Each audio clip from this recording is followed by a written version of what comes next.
नगरपालिका निवडणुकीचा निकाल लागला. सत्ता समीकरण बदललं, पण शहराचा जीव धोक्यात टाकणारा हा प्रश्न अजूनही अनोत्तरितच. नगरपालिका निवडणुकीचा निकाल जाहीर झाला आहे.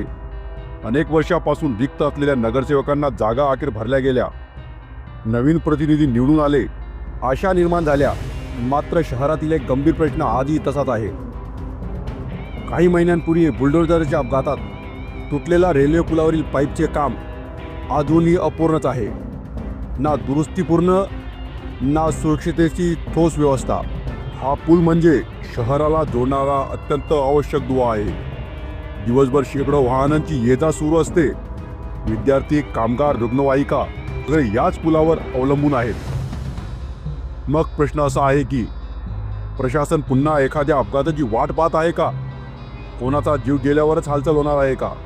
निवडणूक झाली, नवे नगरसेवक आले, पण जनतेच्या सुरक्षेची जबाबदारी कोण घेणार?